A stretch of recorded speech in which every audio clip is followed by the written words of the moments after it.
forcer notre entrée dans une des machines qui est alive sur le réseau.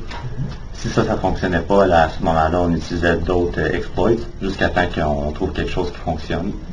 Puis ensuite, le but, c'était de devenir Network Administrator.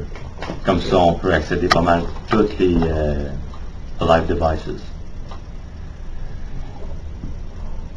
Une fois qu'on devenait administrateur, là, en ce moment, après ça, on devait trouver où sont faits les backups. Souvent, il y a des NAS, Network Area Storage. Il y a aussi souvent des VM servers, des VEAM, qui ont une grosse capacité souvent au niveau du disque dur. Puis aussi, des fois, des cloud backups, qui sont des backups qui sont faits en ligne, en dehors de leur réseau. Fait que là, ça serait d'identifier tous les backups où ils sont, avant d'initier l'attaque. Aussi, il fallait qu'on identifie quel genre d'antivirus, quel genre de protection ils utilisent. Fait qu'il fallait qu'on désamorce toute protection avant de commencer l'attaque.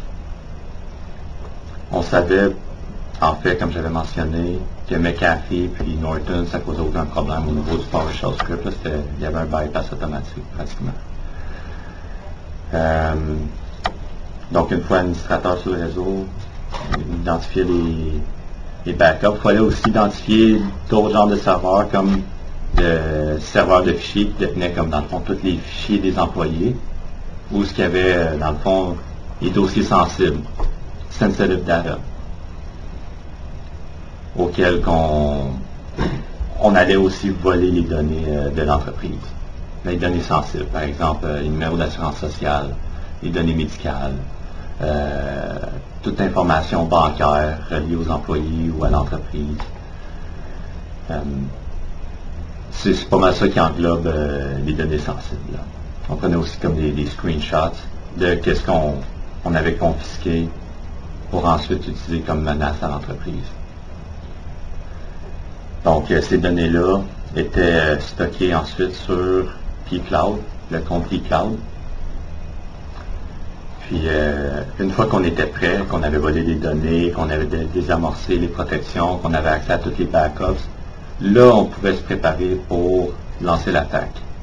Je dirais c'était environ 6 à 8 heures de préparation. Au début, ça nous prenait autour de 2-3 jours, mais à la fin, là, ça prenait entre 6 à 8 heures là, de travail. Qu'est-ce qu'on faisait en dehors de leurs heures de travail aux employés? Comme ça, on s'assurait qu'il n'y avait aucun employé sur le réseau, qu'on ne se ferait pas déranger quand on rentrait sur les systèmes. Y avait-il une façon de confirmer ça? En confirmant, dans le fond, quand on se connectait sur un système, on voyait l'heure en bas à droite. Puis aussi, on pouvait dire, ben là, on sait que cette compagnie-là est localisée, c'est pas moi, au Québec, donc ça serait la même heure que moi.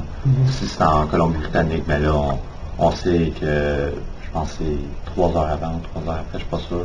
Okay. On vérifiait sur Google quelle heure qui était dans cette ville-là, dans cette province. Puis on travaillait toujours, là, je dirais, entre 11 heures du soir à 6 heures le matin. Ça, c'était les heures qu'on ciblait. Comme ça, on s'assurait qu'il n'y avait personne sur le réseau, ou presque personne.